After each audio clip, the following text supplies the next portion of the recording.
I want to take on more shifts in this clinic because you guys have all the tooling. It's much easier. It's quicker. I was the first practice, I'm proud to say, to have in the United States the IDEX cytology machine.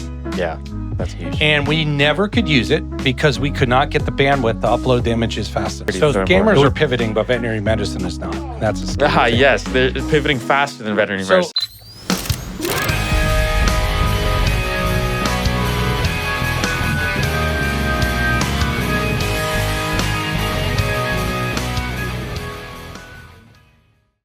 Hey there, welcome back to another episode of Irreplaceable Truths. I'm Dr. G, the retired veterinarian who's now an academic scholar, but also looking to give back to the profession as much as we can. And today we're going to talk about something that I know for a fact veterinarians are scared to death to talk about, and that is technology. A lot of veterinarians looked at technology as the disruptor of the profession, but if anything, it will hopefully make your job easier. Obviously, the biggest issue I think we run into as veterinarians is using technology because we're not really allowed to in vet school. I remember when I went through veterinary school, they're like, this is an ultrasound machine. You can't touch it. This is an endoscope. You can't touch it. This is a digital x-ray machine. It's kind of cool, but we're going to go back to film so you can take 45 x-rays of the same leg because we're never going to be happy with them. So today I am very excited. Interesting story how I met my guest. We'll get into that. I have Sahib here. He is an IT guy. He is very specifically does nothing more than veterinary medicine IT. So welcome, Sahib. What's up? Hello, Dr. Gershon. How are you? I'm good, man. It was crazy. We met because my wife and I were at a graduation party and for one of our daughter's friends, and we got an Uber. Indeed, and there you were. Yes. You're like, this is the first time I've been in this part of Orange County. I wanted to check it out. Might as well make some money. And I turned on Uber, and here we are. Yeah, quite the luck of the draw, really. It was kind of nuts. It was crazy. It was indeed. Man, this world, it's crazy. I don't know if you're, a faith-driven person or not, but it's crazy how the world works. It really is. I always believe things happen for a reason. I don't know why. I can't explain why, but that's the scientist in me. And I think a lot of scientists are the same. But that being said, why don't you give us a little history about who Sahib really is? Sure. I've been working with technology for a decent amount of time. I worked at some cloud companies and in university. I've always been working with animal hospitals. Originally, it's been just maintaining their networks and keeping their machines online, but it's shifted into incorporating new technologies here and there. And I've got to a really privileged position to be able to see what technology implementation looks like in hospitals themselves. And now I'm just slowly expanding, seeing where else we could provide value as AI is coming into the mix as well too. And like you said earlier, there's a lot of people who are scared of using technology, especially in the veterinary space. So I'm looking. Oh, sorry. I'm looking to make things easier for individuals, practitioners, and clients themselves. So yeah, that's kind of my. So where did you study? UCR. I went out to UCR for a little bit, and then whilst going to UCR, and even before that, I was working with animal hospitals. Then we were working out in Moreno Valley, and then a couple of those doctors took me out to Beaumont because they started a new clinic. The clinic went well. It's still going well. It got sold. I'm still working with that clinic as well too. And I'm still helping the previous hospital as well and a couple other ones. But mainly out there towards the valley or towards the desert in a way. Yeah, I know that hospital in Beaumont. Oh, you do? I know who they sold to as well. Cool. How is it working with the new owners of that hospital? I like it a lot because I help them with the transition of going from the previous owners to the new owners. And I've noticed that they take a hands-off approach in a way that isn't always the best case scenario. But here, I think it worked out because I was also able to help get them some new doctors, like two of them, or a new medical director and a new doctors. And after that, it was really just up to it was up to us to implement new technologies. Like we got that a urine analysis machine from IDEX as well too, and they were fairly open with us implementing new technology, which I really liked. We went out to Vegas and we looked at the new tech, and then immediately placed an order and were able to get some new stuff out. And I like that they were willing to act, and they weren't super in the way of what was already working. I think they tried to implement new ways of operating, but not an insane amount, which I was a fan of. What was the wildest tech story you've run into in veterinary medicine? Wildest tech story that I ran into, I would say. I don't know how wild it can get because I personally believe that when it comes to tech, I still believe veterinary medicine's still in the early 2000s. Agree or disagree? I would, in some ways, I would agree. I think in some ways, it's taking massive leaps, for sure. It depends on the company and also the hospital itself. Like some I've seen, and multiple hospitals now I've seen, are they want to make a change to an online practice management system or a cloud-based practice management system. They just don't have the ability to do so. Like they've got their records from 5+ years that they've stored up on a wall, taking up about half their clinic size, and they don't have the know-how or the ability to actually shift over. They're looking to retire, and once they retire, they're not going to be selling their practices. At the point that they're at, they're just going to be sunsetting it, and that I feel like is a huge opportunity missed for some practitioners for sure. I mean, they like you said earlier, individuals in the space are deathly afraid of technology. They recently I went out to a hospital in Corona, or he called me out and he told me something went wrong with my internet. Something in the front wasn't working. I shut everything down and turned it back on, and now nothing is working. And I came in or looked at it for like about 30 minutes. He just fried his. It was a 15-year-old unit. He fried a network switch, and just a simple action. And if I wouldn't have been able to help him, like the whole hospital would have gone down. And it's something that should have probably been addressed like 5-10 years ago, maybe. But we addressed it now, and I feel like a lot of that is happening. Like a lot of that is compiling where older clinics are scared to change and they're set in their ways. And if something happens, like it's just they have to pivot around it, and that's all they have. I would say that's the craziest thing to me for sure. Yeah, I mean, well, I just wrote an article for Veterinary Intelligence about how we've been doing it this way for 30 years. Is it keeps the profession from evolving, basically, right? Becoming stronger. And I have to agree, though. I mean, some of these networks, like in two of the hospitals I had, number one, the bandwidth that was available for internet it's cost prohibitive. Number one for a business. I mean, if you want a fiber line for a business, at least here in Southern California, it's about $1,500 a month. It's a lot of money. Yeah, that's a lot of money. That's nuts. But a lot of these new technologies, because I was the first practice, I'm proud to say, to have in the United States the IDEX cytology machine. Yeah, that's huge. And we never could use it because we could not get the bandwidth to upload the images fast enough. It would be like a 4-hour upload, and it always would time out somewhere along the way. So yeah, I mean, there's a lot of basics that come into just even building the right network.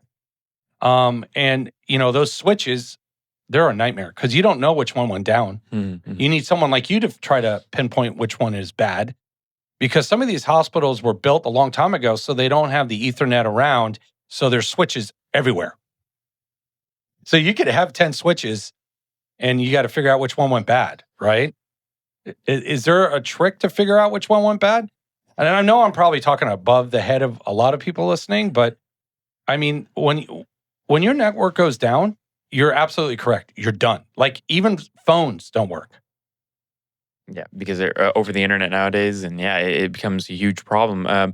There's ways to analyze specifically what went down, what went wrong, but it just has to be like a normal diagnosis. The newer tools shouldn't be going down, and if they go down, they're able to pick themselves up again. Like for example, in this specific case, all he was doing was shutting things down and turning it back on. I mean, that usually tends to work. It's just you don't even need to do that with network switches. It's just this one specifically was fairly outdated. I would say in the realm of bandwidth, for example, ideally, these newer tools will be localized in the large, like the neural nets and the decisions that they're making. That means that they don't have a centralized database that they're pinging off of, and they don't rely as heavily on the connectivity. Let's say even if it goes down, it's able to make decisions locally, and that's something that's not achieved yet, but that's going to be happening as the technology gets better. So it's the decrease in the reliance of a stable network, whilst also the tooling for networking is improving in reliability as well too.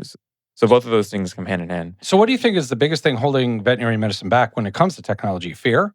Absolutely. Yes. I would say Or I'm going to ask you, or is it implementation or is it both?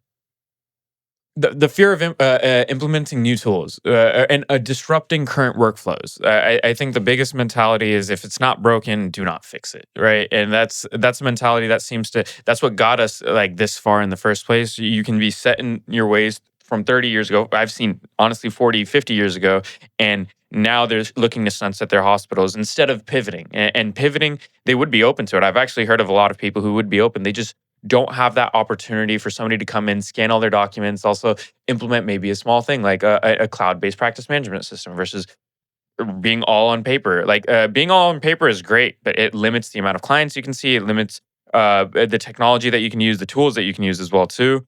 It's that transition that everyone's so weary of in the first place. A lot of times you hear a lot of people, they're afraid of losing or getting hacked or someone getting a hold of their client list.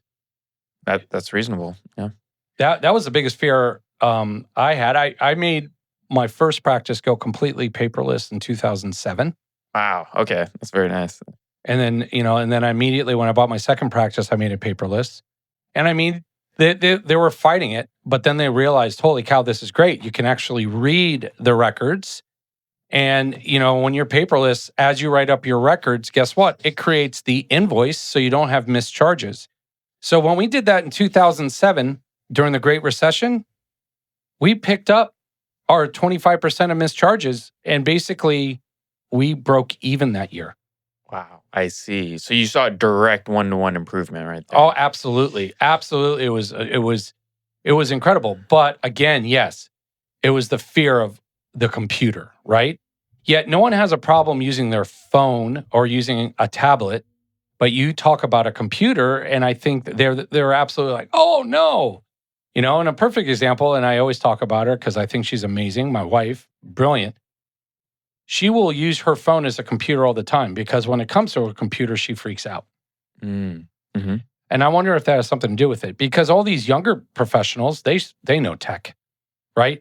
They know tech way better than we. I taught my dad how to use the VCR. Now these younger generations are teaching me how to use, all the tools that are out there now with the internet. And I was telling you before, I've really gotten into coding and using Python. Yeah. Yeah, that's awesome. That is really cool that you're able to keep morphing into a new version of yourself. That's really important. Right.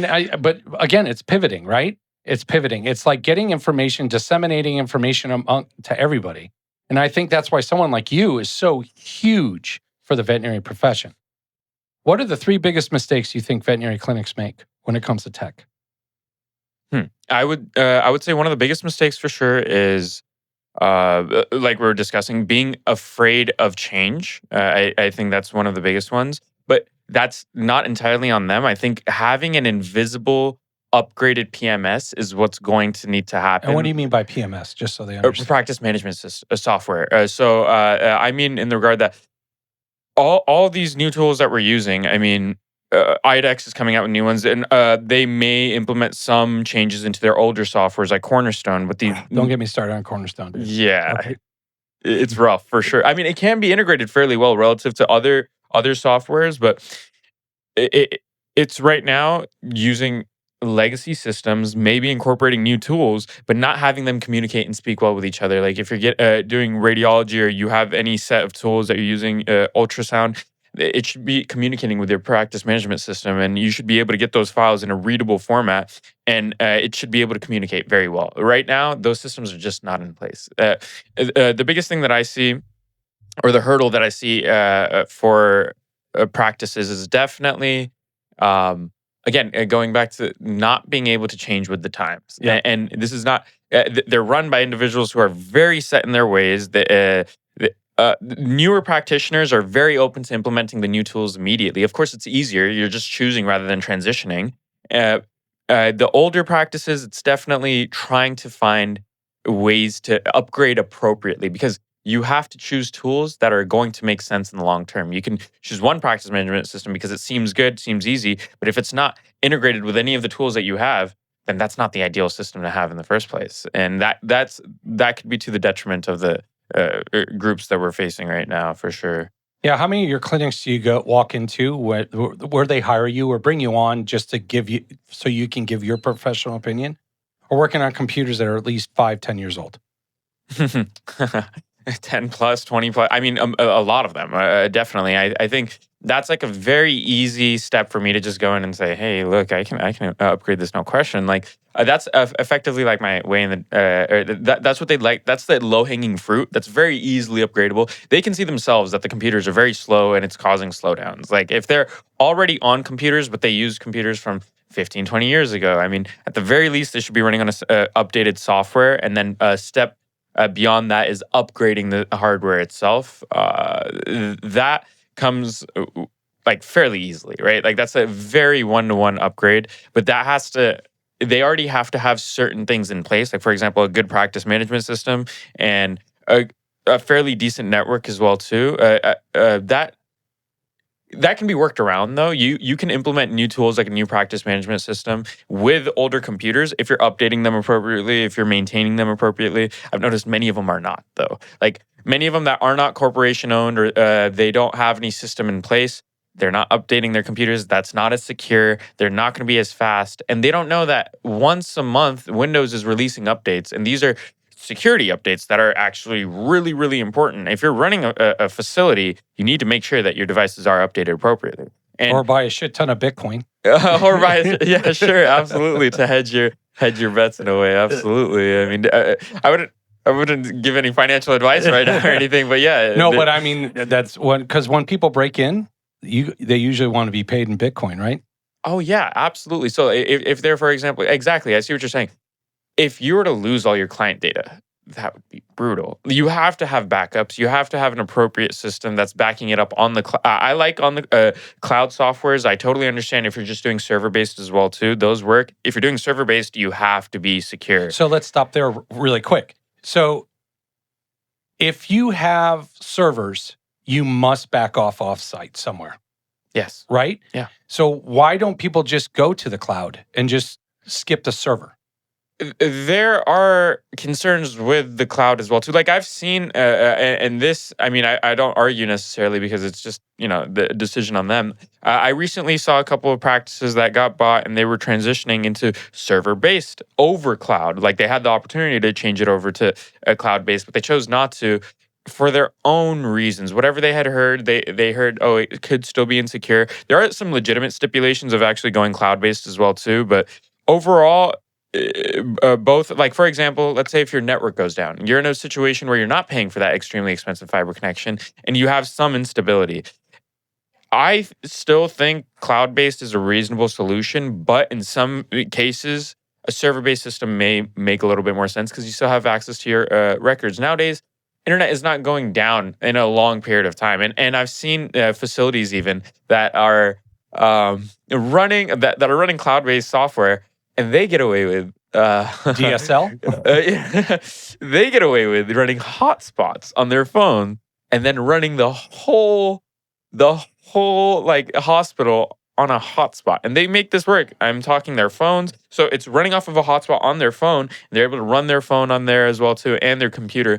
And this seems to be somewhat functional. I mean, there's a way around. Even if your internet goes down, if your devices are somewhat updated, they can connect to Wi-Fi and they can maybe come back up, and you can access cloud-based data. But not having that absolute connection to your data itself is what bars and keeps people away from cloud-based. There's also the concern of not knowing where your data is or not being able to access it in times of need that people are weary of. But a redundant, secure cloud-based setup is, again, more secure in multiple ways than it is if you were to locally base this information in a server. I mean, I wouldn't necessarily. I would. I'm okay with both. You could do a hybrid system as well too. Yeah. But the fear of somebody grabbing all your data and then barring you from accessing that data, and then keep like saying that they're going to share it or do whatever criminals do, that is a legitimate concern. That's why you have to constantly update your devices and make sure that you're running appropriately. And also know that, or at least have your individual employees have appropriate computer etiquette, in that if you're giving them company emails, or if you're even giving them access to computers that are on the facility, they have to know not to open up certain emails. They have to know not to, like, they have to be using the internet appropriately. Like, and it sounds, Wow, that sounds like a great podcast for you to do. oh yeah, absolutely. Because I mean, that's all education. Because I mean, yeah, especially with AI nowadays, I mean, the amount of scams that are going on are Oh, yeah. insane. You can mimic a video, you can mimic a voice, you can mimic the tone of the email. I'm not holding it against anyone because they fall for it, but yeah, I mean, that was always a fear of ours, which was, all the computers had full access to the internet at my place, but it wasn't AI wasn't there yet, but still, Right. there were still the scams that are out there. Of course. And they've It only was grown. amazing. I think I had a family member that gave me $127 million in Africa. All I had to do was give them my bank information. Eesh. Yeah, that's interesting. But really though, those scams are seen as like, okay, who would even get caught by these? But it happens. It really does happen. And you may have some older individuals, like your tech could be a little bit older, and you can't blame her or anything or him. But they may not know how to act, and they've got full access to your network. You know what I mean? I mean, if you don't want to bar them out of certain, or you create restrictions for them, they've got certain access that could be damaging. And it's not only that. I mean, the scams are getting more advanced. They're getting better. There's ways that you still can't fully cover everything. For example, you have to pick up the phone and you have to speak in your normal voice. And in doing so, I mean, everyone's recording nowadays, right? I mean, you're recording the client. Vice versa, they could be recording you. And not only that, I mean, it doesn't take a lot of your voice to be all altered. We're posting our voices right now as well, too. Right. Like, it doesn't take a lot to alter that voice nowadays. And the ability to do so at a really, really high level has just now appeared. It was not widely available previously, but now it is. And they have to be getting better. You know what I mean? Like, just in the way that our ability to practice is improving drastically, so are the scammers' abilities to scam. I mean, this is just a natural thing. So you have to build up that defense on your own, and you have to make sure that you're secure. Cybersecurity So is so scammers important. are pivoting, but veterinary medicine is not. And that's a scary thing. Yes, they're pivoting faster than veterinary So medicine. let's talk I would about say that fear of security. Explain what a firewall is. Sure, absolutely. A firewall, and it's very interesting as well too, because in certain setups, a firewall is meant to be kept down within the facility. I mean, if anyone gets access to that network and there's no firewalls up, they can effectively access anything within that network. Oftentimes, certain softwares need you to maintain, or keep the firewalls off, not on the outside, but the inside. And that's a huge, that could be a pain point that could be affected. Now, you can incorporate, I would say the best practice is definitely use the tools that are available from Microsoft and from the people who build the softwares themselves. Then look at alternative add-ons. First things first is making sure that your devices are as updated as possible, and then using those to the fullest extent. Like Windows Defender is a great tool. Oftentimes, the older softwares actually conflict. In this case, you can, if your devices are appropriately updated, I would say the optimal setup is definitely using Windows Defender and then using the tools that are on board appropriately. You can also have somebody monitoring the endpoint as well too. If you've got multiple clinics, at least one or two, you should have an endpoint manager, someone like me or anybody really, that's making sure all of the devices are secure, up to date, and if there's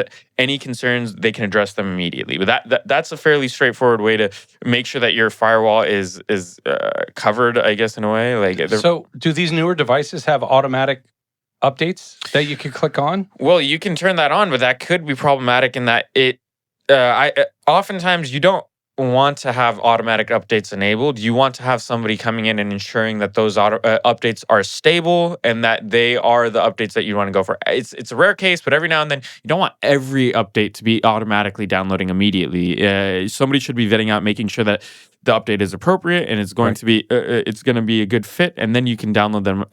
And you also don't want your own network to go down, because oftentimes you have to hit a restart. You have to, even on the server, it depends, server or cloud based, but you have to go through, and each device has to be appropriately updated. It could stop halfway, and if it stops halfway and nobody's around to fix it, then that's just a concern. Maybe somebody can remote in. Ideally, somebody comes in and makes sure that each device is running appropriately. That's the best way. I would say that's the best way to operate. And some of these updates, even though they're important, they at least on the inside of the hospital, it would stop like the digital x-ray machine from uploading or speaking to the practice software. So you got to be really careful about that, because that's just like your whole network shutting down. Yeah, it is right? indeed. It is. And especially nowadays, we have the blessing of sending x-rays immediately to a radiologist.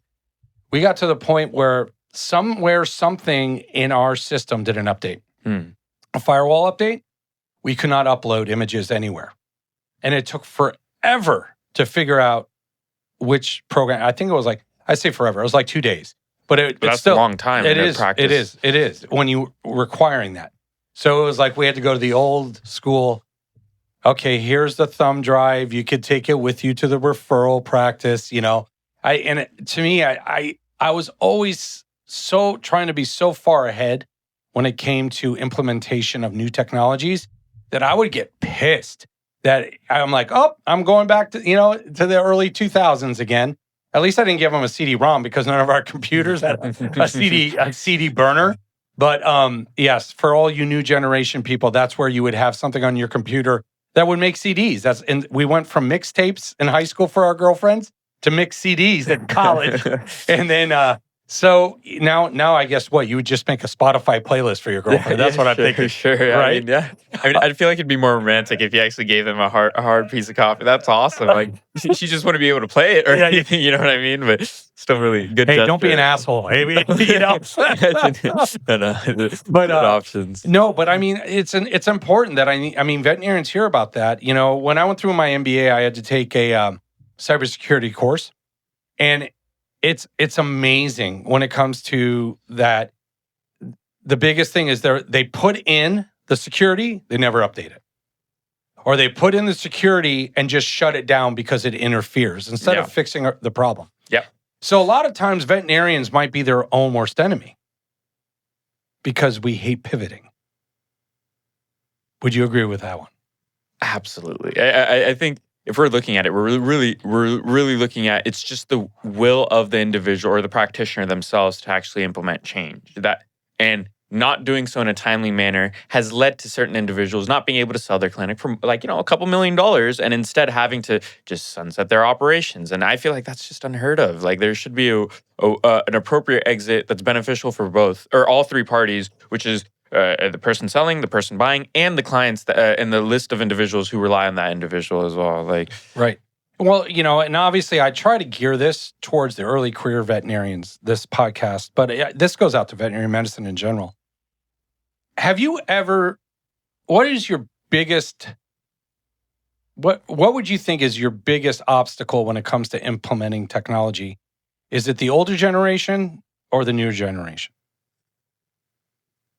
well, I'm like close to some newer generation. I'm close to some older generation as well too. So I would say the newer generation has come to me and quite literally said, "Hey, I'm building a new clinic. I want everything. Like I want all the new AI tools. I want to be future proofed. I want these new things so it makes my life easier." Like they're already veterinarians. They've already got a little bit of practice. They're not totally new, but they are like, fairly fresh. They're building out their clinics and they want to move with the times appropriately. I've also heard the older generation wanting to move with the times, but when you recommend something or you want to implement something, they're not big on wanting to make that change. And it's not just the practitioners and the owners, also the team that they've been with for ages and ages that they're phenomenal. No hate on them whatsoever, but their willingness to change is not But I'm there. going to push back and say that's from the lack of leadership from the owner or the practice owner or the head veterinarian, because there's already proven tons of proven evidence empirically that if you have a leader who believes in the change and implementer of the change and how this is actually going to help, then your team buys in. So there's a Absolutely. disconnect somewhere between leadership and the team at that point. Have you ever seen a job not go through because of one person refusing to do so? Yeah, of course. I mean, it tends to.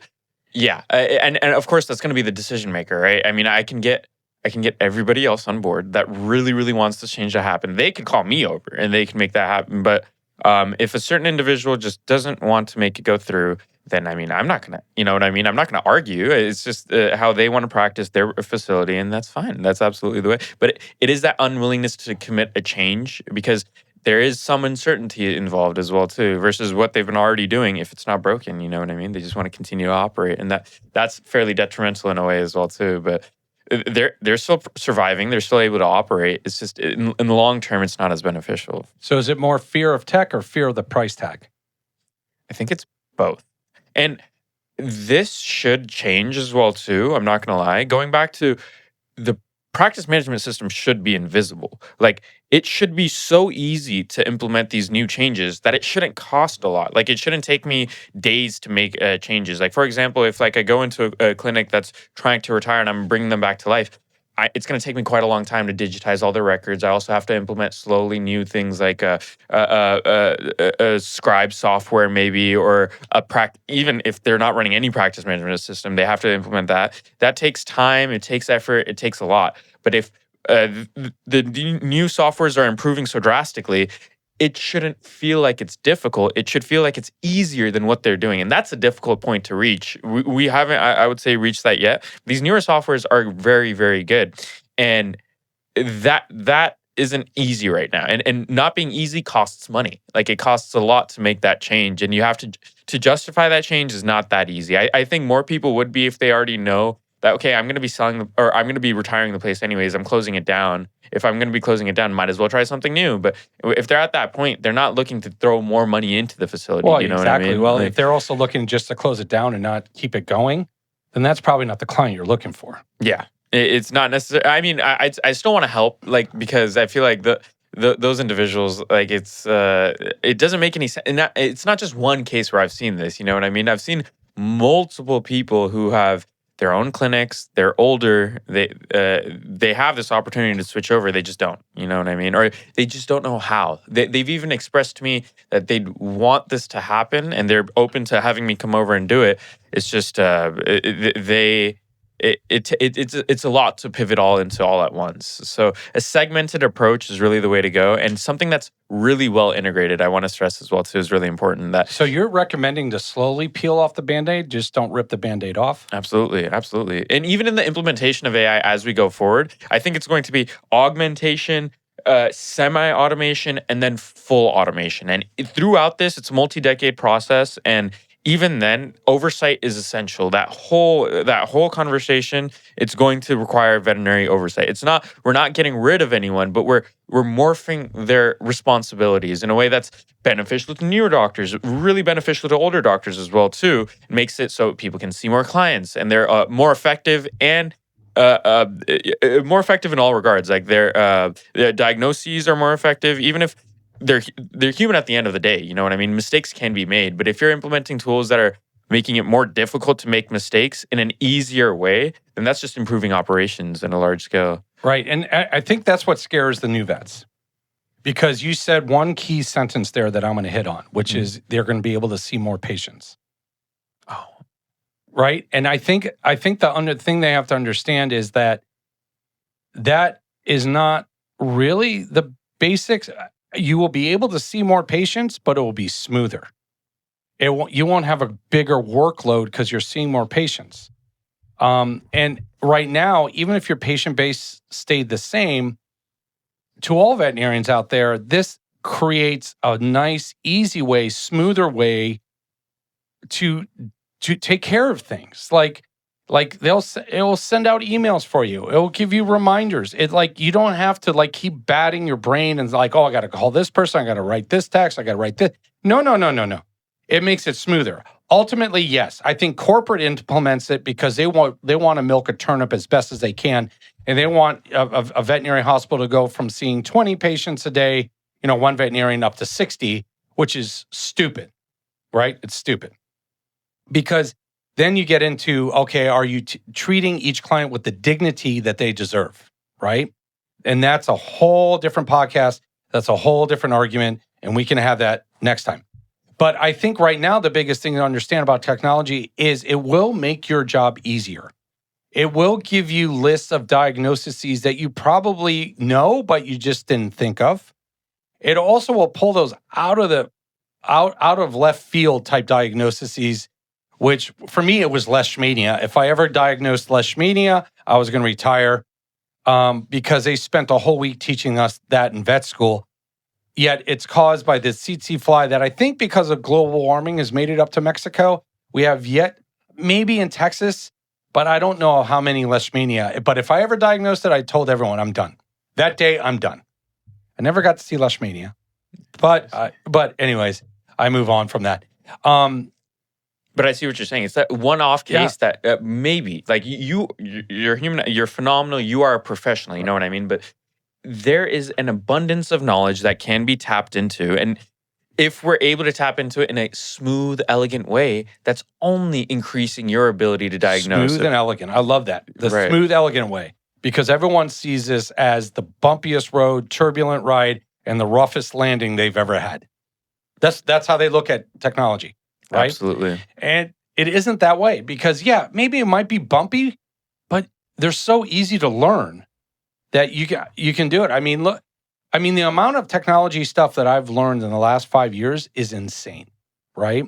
And that's probably because I love to learn, but it still is making my life easier and it's making things cooler. Like, the greatest thing right now are all those Bigfoot things on Instagram. There, people are using AI to make Bigfoot shorts, and they're freaking hilarious. Obviously, yes, it's dark humor, but if you're into that and you have Bigfoot telling the joke, it's amazing.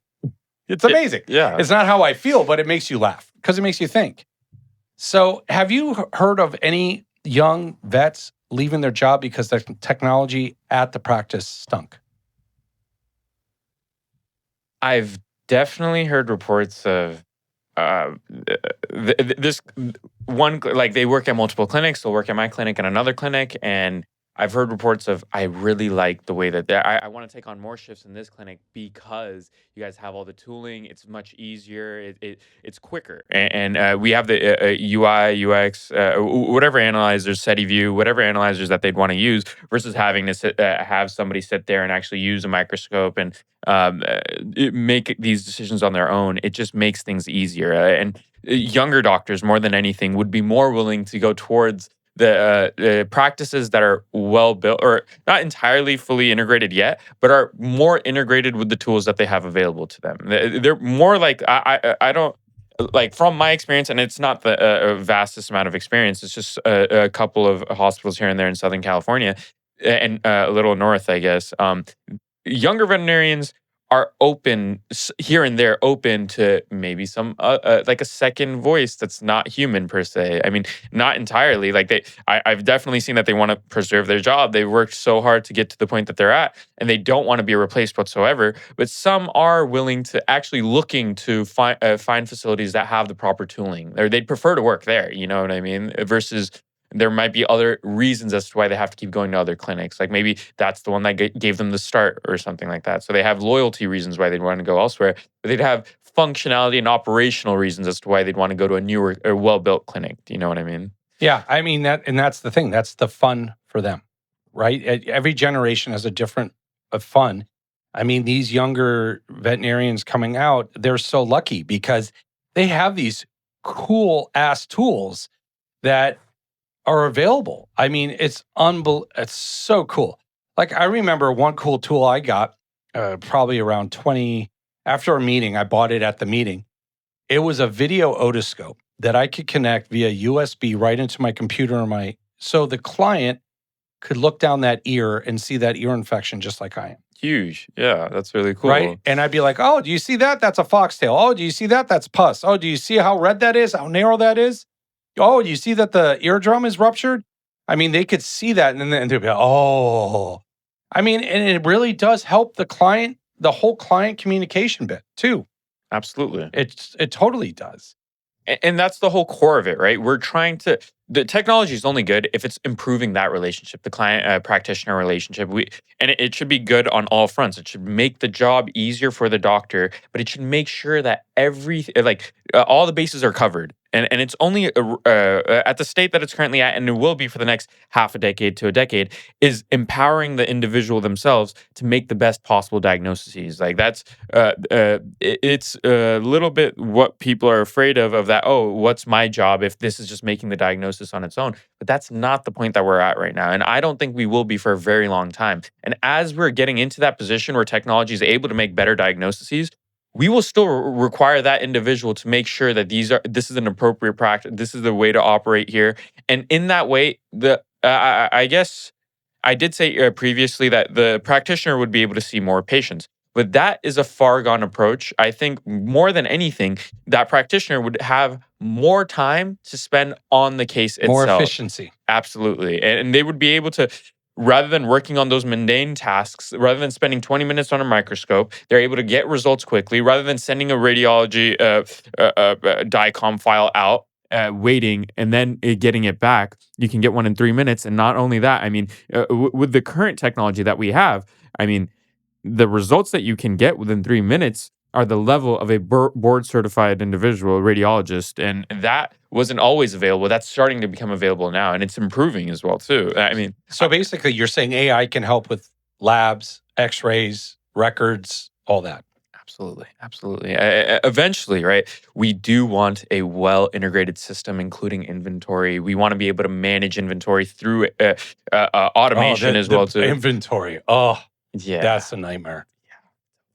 I mean, yeah, that's also a big reason as to why people don't want to shift because they've got their processes. I know clinics that tell their managers, I don't want you to order this online. I want you to call them every time because they'll give us like two A better extra deal. tapes or Yeah, yeah. they'll give us like these small little things. But it's like, okay, the amount that it costs you in doing this, it cannot be efficient. And that too, there's some product loss in that interaction. Do you know what I mean? Like not all bases are entirely covered. Now, I'm not saying you need besides your controlled drugs, I think they should be in a system that's like monitored, locked. They have to be by law. Yeah, of course. But also, there's automated systems that also tell you exactly how much you're drawing. But that could be a large scale thing that's implemented. Like, for example, you see this in pharmacies at human hospitals as well, too, where almost all medicine that's not over the counter is locked up in a way to where anytime you draw any medicine, it's counted immediately. And that should be the case. See that now, that would be for the cures logs, that would be amazing.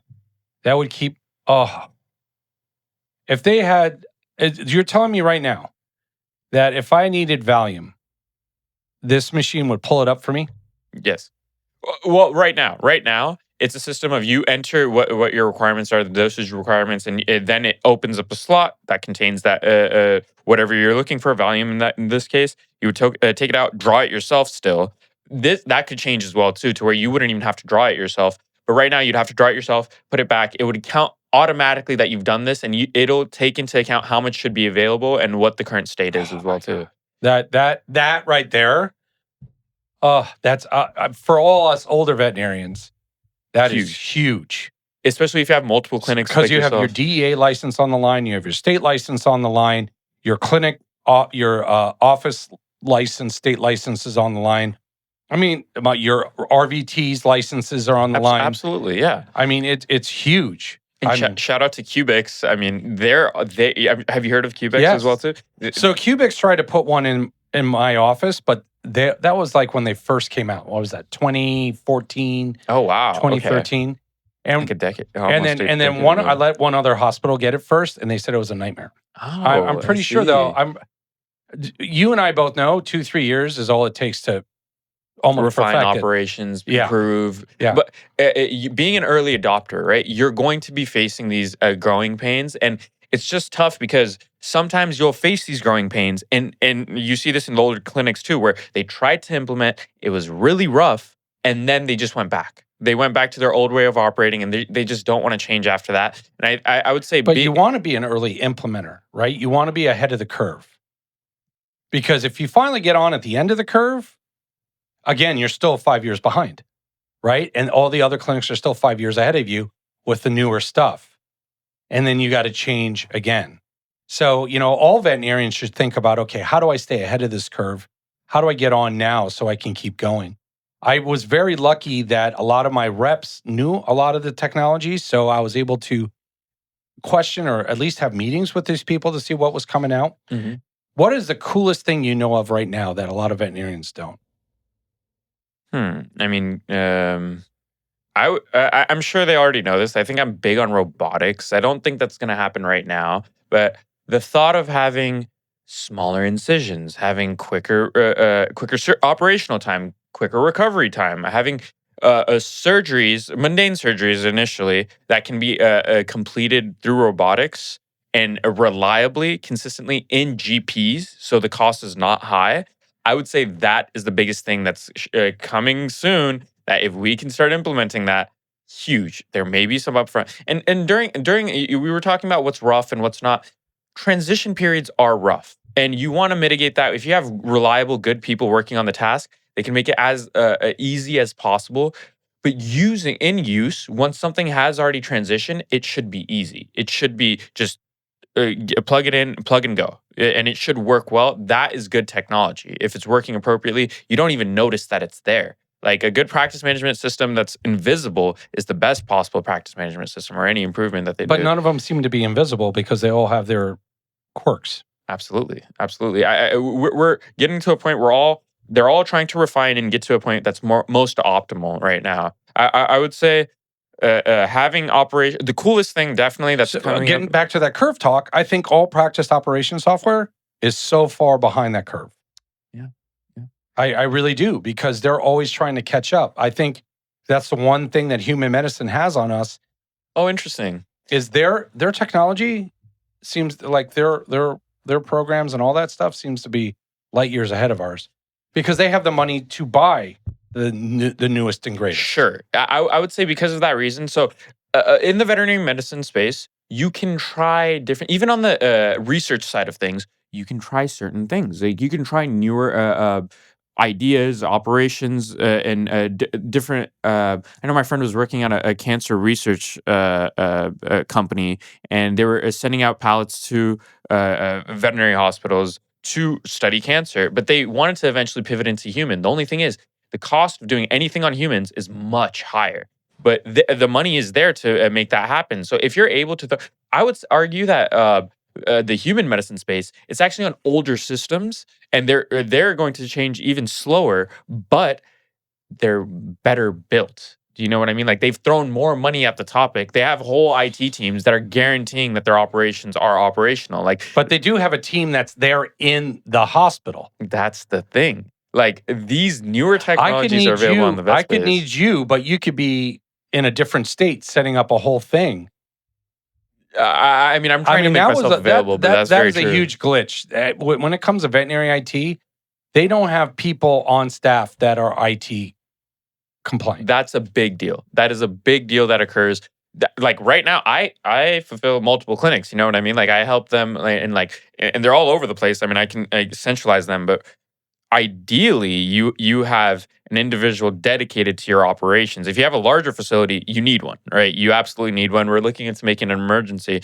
I would have to be really hands-on in that space versus GPs scattered around. They need at least somebody checking in on them once a month versus having somebody on board is going to make it so they are constantly working on improving operations. It's not the doctor's responsibility to implement all this technology. It's the person who's dedicated to making these operations better. And if that was the case, then you're going to start seeing the newer technology made a little bit faster or made available a little bit faster in that regard. Versus in human med, they are more likely to wait before implementing larger things. And if they're implementing larger changes, it's a large change. Like this is a heavy endeavor that's going to be implemented on multiple hospitals all at once in a really large way. But I've seen some, like for example, Kaiser, like their server rooms and everything like that, and keeping everything local or making data available from one facility to another. It doesn't even happen. They don't communicate with each other. Because You they know what I can't. mean? There was a great article that came out, because the biggest thing when it comes to human medicine and sending that data, let's say even 4 miles down the street, it can be hacked. Yeah, absolutely. So Can. they're talking about using blockchain technology in order to protect it, but that's another podcast for another Yeah, time, and that's well absolutely. above probably where we are for most of the listeners of this one. I'm always Encrypted, yeah. I'm always just amazed with the technology. But I want you to look at me right now, and I want to hire you, but I have fear. What would you tell me to make me realize that this change is going to be for the good? Well, I would really look at you specifically as an individual, and I would understand where you are at your point, and from there, I would specifically implement changes and small improvements that you would see value in specifically. So, the low hanging fruit seems to be what people really want to go after, and they want to be secure and they want to be safe and they want to make sure that whatever they're doing doesn't break anything. And I would just confirm and let you know that that wouldn't be happening. In fact, we're doing the opposite, making sure that you're safe and secure. And even when anything goes down, we're making sure that you're okay and the operation's still functional. If I were to sell to anybody, they would be already in they already have a need in the first place. I'm just fulfilling the need based on the new offerings that are currently available. If they're set in certain ways, like for example, you started a while ago, but you're open to change. For that reason, I would pitch to you very specifically relative to somebody who is not as open to change. And if you're looking for change, let's say, I would just give you the solace that you wouldn't have to be the individual implementing these difficult actions in the first place. Like that support system is effectively how I would act. To make your job easier, is it very smart for veterinarians to have one specific person as your go-to at a clinic? So there's not 10 cooks in the kitchen? I would say so. I think hiring having somebody in house, then having a consultant, and then having multiple consultants, maybe not ideal. But let's say you have a very large facility. I mean, you have a very large operation. You're a VC. You have let's say like 50 clinics, not too large, not like Banfield or anything, but you're fairly decently sized. I think someone there needs to be. It depends, right? I'll talk about the individual clinic itself too, but someone needs to be there centralizing operations that make sure that they're all on a similar page, and that makes a lot of sense. And they're working with whether that's a consultant that can actually visit the facilities themselves and make sure they're okay, or somebody on the payroll that can visit one or multiple facilities and make sure that everybody is on the same page.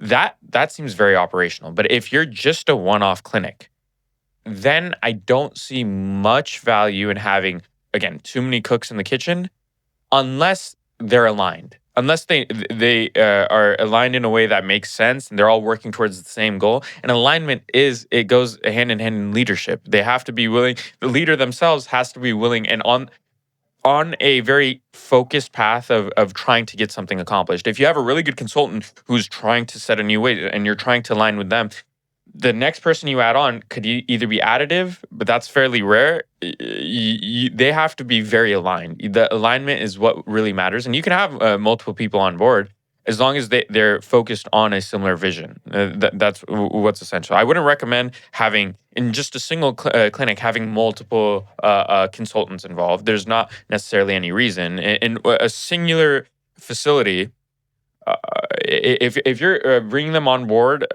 from the ground up, then you can get away with just having one individual. Maybe they have their own team as well too, and they're the ones who, you and him or her are the ones who implement the change in the practice. So new technology comes in, it goes through your technology person, or you can bring the offering and it goes through the technology person and then you implement. Or the technology person can bring you the new change, you can discuss it and then implement from there. And you don't need, if you have another consultant, they have to be on board. Everybody has to be in the loop and everybody has to be aware of what's going on. And from there, the information has to spread out appropriately. The owner has to be on board, and if the owner is a practitioner as well too, or, they have to be able to explain this to other individuals. And the individuals like the techs, RVTs, and managers, they all need to be on board as well too. And they need to be listening to, they need to know who the point of command is. If it's the tech individual. Well, communication. Yeah. Right. Education. All those things they got to do. I mean, because Absolutely. What you're explaining right now, that's the thing. The thing is like, the leader just can't come in and just say, hey, we're getting this new machine and stop there. They need to come in and say, hey, we're getting this new machine. This is what it's going to do. This is how it's going to make your life easier. This is why I want to bring it in. How cool is this going to be? They almost have to be like a cheerleader for it, and they don't understand that. That's how you got to be a transformational leader. You got to transform people to believe in your vision. And if you're not, maybe this podcast today is not for you because I don't know how tech's going to help you. Right? So let's finish up with I want some funny things. Sure. What is the one piece of tech that every vet clinic should try? Should try. I mean, I think you should give the handheld ultrasound machines a little bit more of a shot. I mean, these tools are awesome, right? I mean, of course, like I mean, like the cart itself is going. Originally, that was like I guess a better tool for sure. I mean, even prior to that, I mean, they weren't perfect. They're getting better now for accuracy and efficiency. But now you've got the handheld. And people see that, oh, it's really not that accurate. It's not that good, but they're improving, and they will continue to improve. I mean, the newer technology, I would implore to use that. At the very least, a scribe software, right? Like something that's making it so. I still to this day, I love my doctors, but even ones I've hired, they still are sitting there typing up their notes and everything. Right. And They're typing up into a paperless record where all you got to do, well, nowadays you can talk. exactly. But before I set it up, so all you would do is just right click and put it in, right click and put it in. Right. But you would still see some of the doctors hand typing up I'm like, no, if you do that, then you're losing the whole point. And also it won't create an invoice for you. Yeah, yeah, that's a really big thing. I mean, before I lose it, going back to it, I mean, like AI, appropriate AI implementation would mean, like, for example, if a patient has diabetes and you have to make this call, you may not have to make the call anymore. If there's an appropriate messaging system, you can. A well integrated system has all this taken into account. If you are appropriately taking notes, if you're appropriately writing everything out, and you don't necessarily even need to write everything out, if you're just appropriately implemented here and integrated, then it makes your life way easier. You're not going to have to make as many calls. You're not going to, even note taking you shouldn't be there till 10, 11, 12 in the morning after you've worked a full shift. Like it's just improving your life. You know what I mean? And it's making sure you don't forget anything. It's helping lose with the anything. work-life balance. Absolutely. Like, which yeah, is such a key value nowadays, right? absolutely. Ever since COVID, work-life balance is like on the top of everyone's brain. What is the one mistake that everyone makes in tech that drives you insane? I would definitely say, okay, well, it could be many things, right? Definitely, Mhm. but like it's just being scared off of technology if it didn't work for you one time. You know what I mean? Like some people want to be in a position of being early adopters. I mean, it's not easy to be an early adopter though, because you have to be willing to face some of the growing pains. It's not that easy. Take the punches that come with it. Exactly. It's not that easy. And Right. oftentimes people will try something, they'll get a little burned, and then they'll pull way back, right? Like they won't even implement anything new in that realm for ages. And if somebody even recommends it, they're like, no, no, no, no, no. I've already tried it, didn't work, not for me.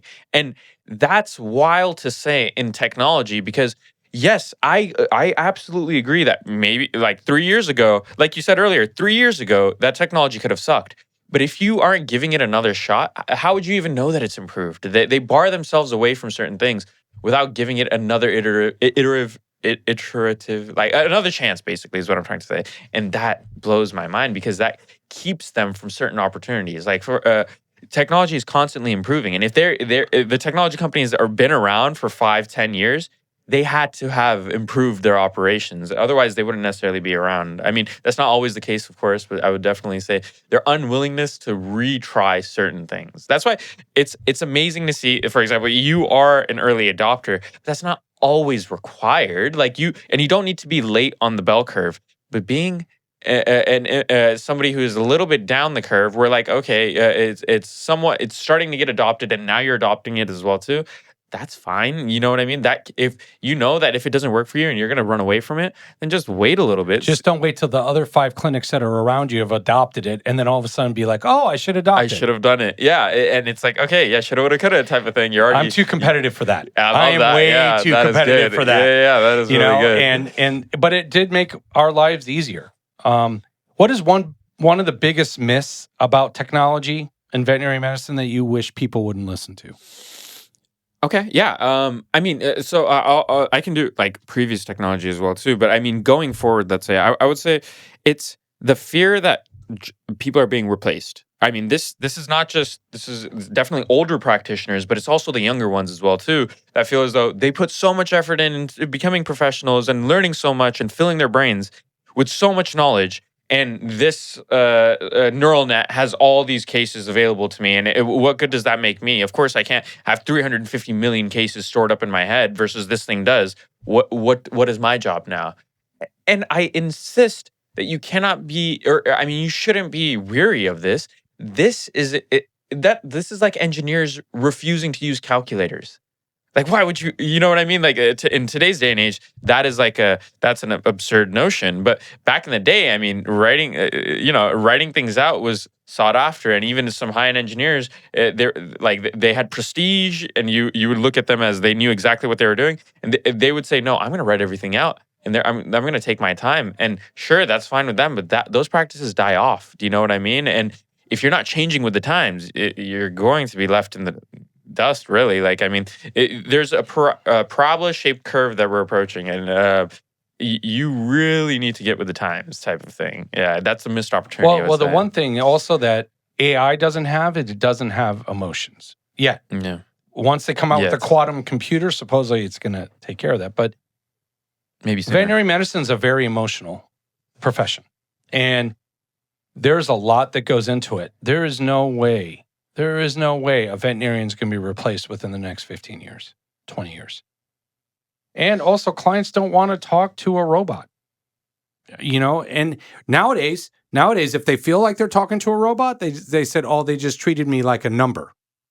Right? And so you don't have to really worry about that.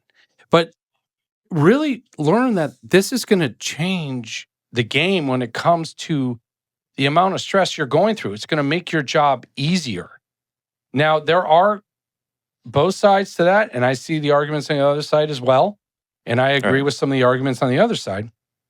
But I think if you have a practice that is technologically advanced, you have the correct security, you're going to be able to keep veterinarians, attract new veterinarians, and have a fun time doing veterinary medicine.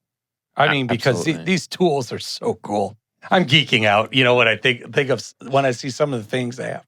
It's crazy. That's awesome. Last question. Right? When do you think a practice is truly ready to upgrade its technology? What is the telltale sign? I think they're always ready. I think you can always implement new technologies. I think there are certain telltale signs that tell you that you really need to be upgrading your tech. If, for example, I can walk into a facility and immediately tell, okay, they haven't touched their computers, or like they haven't appropriately taken care of their computers in years. I can actually just look at a receptionist's computer just over the counter, and I can tell. You know what I mean? Like that's a Commodore 64. Yeah. No, it's even sooner, honestly. Like, but yes, exactly. Like it's just older systems that they're clearly running that you can just see are slower, that are slowing down their receptionists, and that's how they're communicating with the whole world.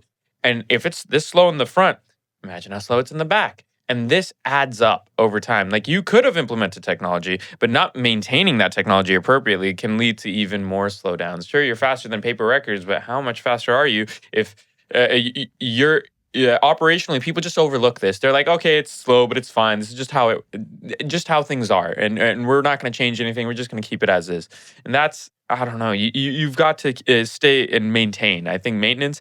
Nobody likes maintenance work, but it's so important. You've got to maintain operations and keep a fresh set of eyes on things. Right, but you also have to maintain the equipment too, right? You got to use that compressed air, clean off those fans, don't let them overheat. You got to maintain the machines, and which a lot of practices don't. They think, oh, we cleaned up, the room's clean. No, you got to make sure that every one of those servers, computers, little tech things can breathe. Lab machines, all of them. They can breathe. Right? That you look at their fans and they're totally full of dog hair. Yeah. Everything. Oh, sure. Yes. Dog hair, cat hair, bird feathers, you name it. Yes. And it can't take in, and then they're like, oh, I don't understand why this isn't working right. It's like, well, the internal core temperature is probably at 250. Yeah. So, but Sahib, it's been awesome. I am actually feel very blessed to have taken that Uber. Oh yeah, I know. Best to have you as well. I know. I mean, the thing is that it's very, very, very hard to find a good tech guy. It's a unicorn to find a tech guy who does nothing but veterinary tech. Yeah, absolutely. And that's exactly what I found on that ride home, which is crazy. And so the great news is that, Sahib, you are going to be part of VetMed HQ, which is the new platform we're starting with experts in all the different realms of veterinary everything. And it's going to be fun. And I can't wait to get you on there. If they want it before that is launched, which is going to happen, I think, in a few weeks. But before that is launched, if someone wants to get a hold of you, what's the best way they can do so? Sure. Give me a call. I mean, I can give my phone number and stuff as Sure. well. It's 510-456-6042. Do you have a website? Yeah, it's called techsprint.consulting. Just TECHSPRNT dot consulting. And you can just book a time. We can chat. You can either do it over the phone or over a Google chat, or I can come out to you as well too. I don't really mind. So Yeah, and I'm imploring veterinarians.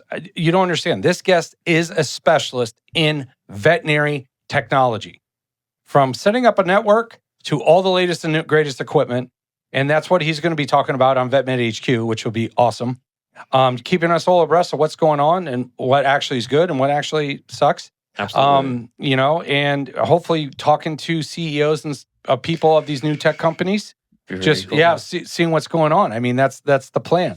So again, everyone, thank you for listening. I know, this one was not really about, the problems with veterinary medicine, but this is hopefully a definite cure for some of the ailments. And I want to thank you all for listening again, and we'll catch you next time on Irreplaceable Truths.